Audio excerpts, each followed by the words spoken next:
Hello friend, હું છું Rajput Arjun sir Rajput YouTube ચેનલમાં તમારું સ્વાગત છે. તો મિત્રો, આજે આપણે આ વિડીયોમાં ધોરણ 10 વિષય ગણિત, જેમાં પ્રથમ ચેપ્ટર છે આપણું વાસ્તવિક સંખ્યાઓ, નવી પાઠ્યપુસ્તક મુજબ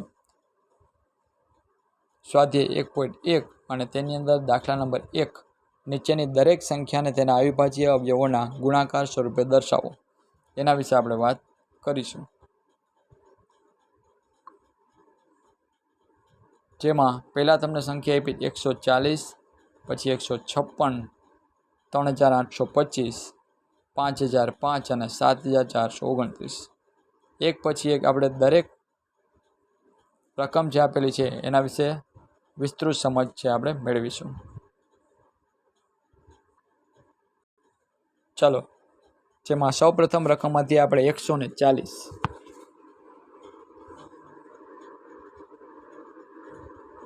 હવે જ્યારે તમને એમ કીધું હોય કે અવિભાજ્ય અવયવોના સ્વરૂપ બતાવવાની વાત કીધી હોય, ત્યારે અવિભાજ્ય એટલે જેના ભાગ ન પડતો એવા. તો જ્યારે છેલ્લો અંક તમારે જોઈ લેવાનું 0, 2, 4, 6 કે 8 હોય ત્યારે 2થી ભાગ લાવવાનો. કેનાથી? 2થી. એ સિવાય કોઈ રકમ હોય, 1 હોય, 3 હોય, છેલ્લો અંક 5 હોય કે 7 હોય, તો આપણે પહેલાં 3થી ભાગ લાવવાનો. પછી 3થી ન ચાલે તો 5થી, અને એનાથી ન ચાલે 7, અને પછી આગળ 11, 13, 17, 19 એવી રીતે ભાગ તમારે ચલાવતું જવાનું. એટલે છેલ્લો અંક જોવાનો. જો છેલ્લો અંક 0, 2, 4, 6, 8 આવો આપેલો હોય તો તમારે 2થી જ ભાગાકાર કરવાનો. બરાબર? ન થાય તો જ તમારે આ 3, 5 ને એવા અંક લેવાના. ચલો, સૌથી પહેલાં આપણે 140 છે એને હું 2થી ભાગું તો શું જવાબ આવે? 2 અને 70. કારણ કે 7 દુ 14 ને 0 મૂકી દેવાનો. ત્યાર પછી 70ના આપણે હજી છેલ્લો અંક 0 છે એટલે હજી 2થી ભાગ આલે, એટલે 35 દુ 70 થશે. અને ત્યાર પછી છેલ્લો અંક હવે જો 5 આવી ગયો તો 35 ને 3થી તમે ભાગી શકશો? ના.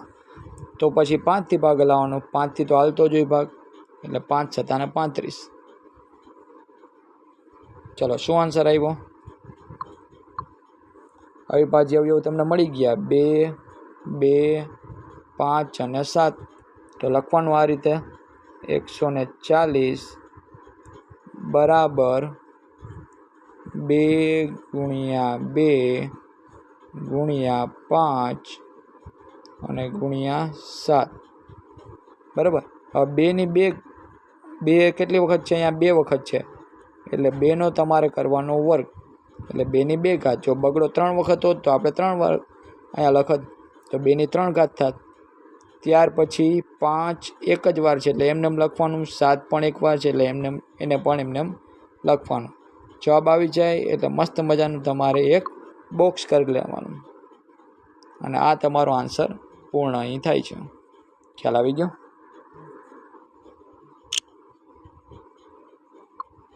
ચલો, આગળ વાત કરીએ. 156. બીજો સમ તમને આપેલો છે 156.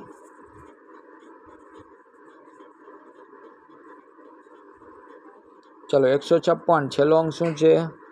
6 છે, એટલે 2થી ભાગ લાવો તમે તો શું આવે? 2 અને 78. બરાબર છે? 156 ભાગ્યા 2 તમે કરશો આ રીતે,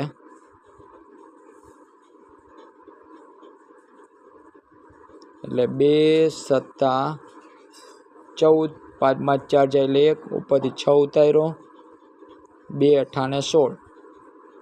શું જવાબ આવ્યો? 78. ખ્યાલ આવી ગયો?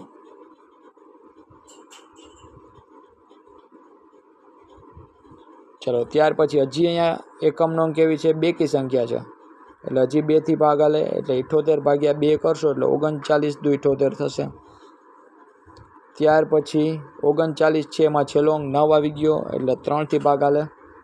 3 ગુણ્યા 13 કરશો એટલે આવી જશે 39. હવે અહીંયા જો છેલ્લા અંક આવ્યા એ કયા છે? 3 છે ને અહીંયા 13 છે. એકે એવી સંખ્યા નથી કે જે એકેયના ઘડિયામાં આવતી હોય, એટલે અહીંયાથી તમારો દાખલો પૂરો થઈ ગયો. હવે આગળ ભાગ કરવાના નહીં. એટલે જવાબ શું આવ્યો આપણો?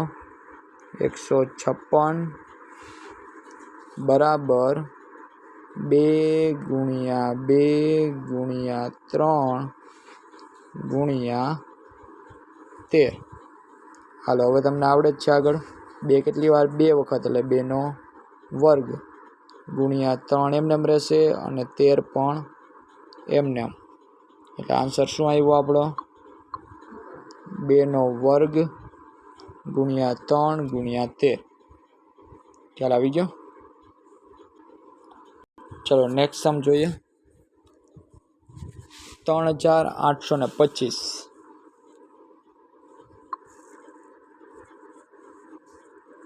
3825.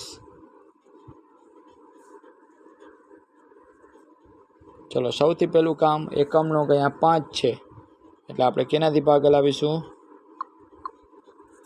3થી. પણ 3થી ભાગાકાર કરતાં જોઈ લેવાનું આવે છે કે નહીં. તો તમને ભાગાકાર આવડે જ છે કરતાં, અને 3થી ભાગશો એટલે આન્સર આવશે 1275. બરાબર. ચલો વળી પાછું 1275 છે, એમાં એકમનો 5 છે એટલે 3થી પહેલાં ટ્રાય કરી જોવાની. 3થી ભાગ હલાવશો તમે તો શું આન્સર આવશે? 425.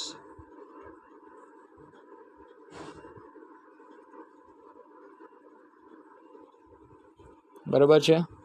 વળી પાછો અહીંયા 5 આવ્યો તો 3થી ભાગ તમે હલાવશો તો ચાલશે નહીં, એટલે તમારે 5થી આને ભાગ લાવવો પડશે. એટલે 5થી ભાગશો એટલે આન્સર આવશે કેટલો?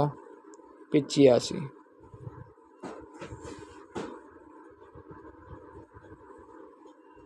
ચલો હવે 85 છે તો એ 17 × 50 = 85 થાય.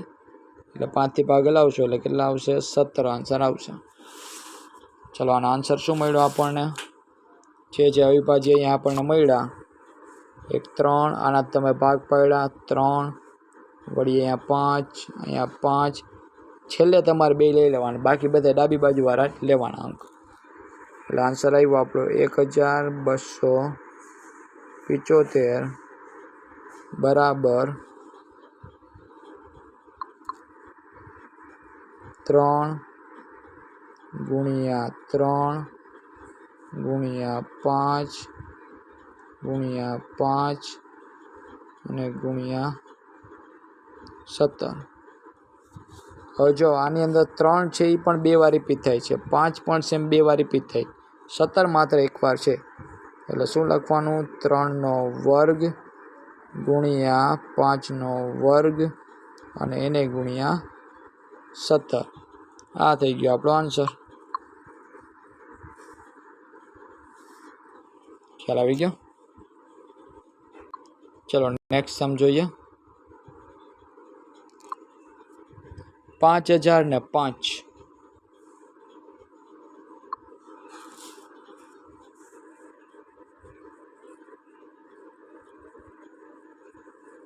અને આ મોસ્ટ ટાઈમ બી છે મિત્રો, સમ ખાસ કરી લેવો.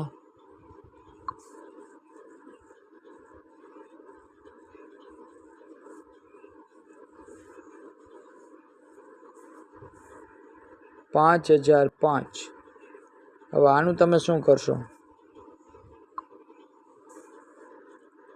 પહેલાં તો 5 છે એટલે 3થી ભાગ હલાવવાનો, નહીં હાલે એટલે તમારે 5થી ભાગ હલાવવાનો, એટલે કેટલા આવશે? 1001. હવે 1001 છે ને એને તમારે એકી સંખ્યા એટલે કે 3 5 7 11 એવી રીતે ભાગતું જવાનું. તો તમારો 7થી છે ને ભાગ એવો આવશે કે જેમાં એક પણ શેષ ન રહે. એટલે 1001 ભાગ્યા તમે 7 કરશો એટલે આન્સર 143 આવશે. રિમાઇન્ડર કાંઈ વધશે નહીં. રિમાઇન્ડર વધતી હોય તો આન્સર નહીં લેવાનો, શેષ વધતી હોય તો નહીં લેવાનો. શેષ 0 વધતી હોય તો જ એ તમારો પરફેક્ટ ભાગાકાર કહેવાય. હવે 143 છે તો વળી પાછો તમારે એને 7થી હલાવવાનો ભાગ, પણ નહીં ચાલે. 11થી તમે ભાગશો તો આન્સર આવશે. 11 × 11 બરાબર, 4માંથી 1 જાય 3 એટલે 11 × 13 = 33. એટલે કેટલા આવશે? 11 × 13 કરશો એટલે આન્સર આવી જશે. ચલો અવિભાજ્ય અવયવ આપણને મળી ગયા છે. કયા કયા મળ્યા? ડાયરેક્ટ હું લખું છું 5 ગુણ્યા 7 ગુણ્યા 11 અને એને ગુણ્યા 13. આમાં એક પણ અંક એવો નથી કે જે રિપીટ થતો હોય, એટલે આન્સર તમારો અહીંયા જ પૂર્ણ થઈ જશે. ખ્યાલ આવી ગયો? ચાલો, ત્યાર પછી છે 7429.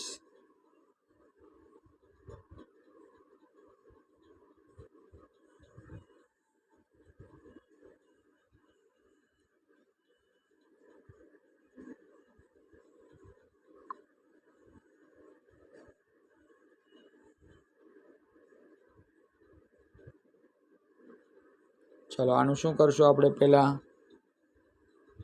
1 2 3 9 અંક આપેલો છે એટલે 3થી ભાગ હલાવીએ આપણે, પણ હાલશે નહીં. 7થી પણ ચાલશે નહીં, 11થી ચાલશે નહીં, એટલે છેલ્લો છે હવે આપણે 17 ઓપ્શન. તો 17થી આપણે ભાગ હલાવીશું તો આન્સર આવશે આપણો 437.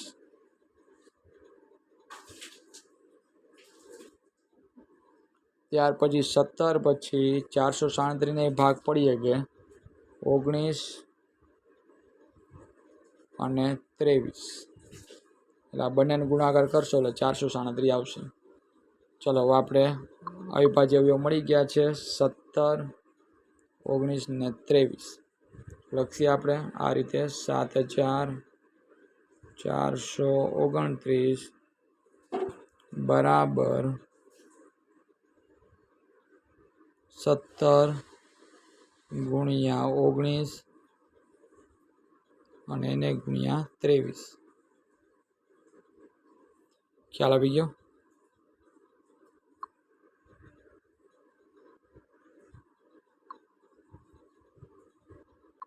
તો મિત્રો, અહીંયા આપણે 7429 જેનો આન્સર જોયો 17 ગુણ્યા 19 ગુણ્યા 23, અને આપણે અહીં 5 સમ છે એ પૂર્ણ કરીએ છીએ.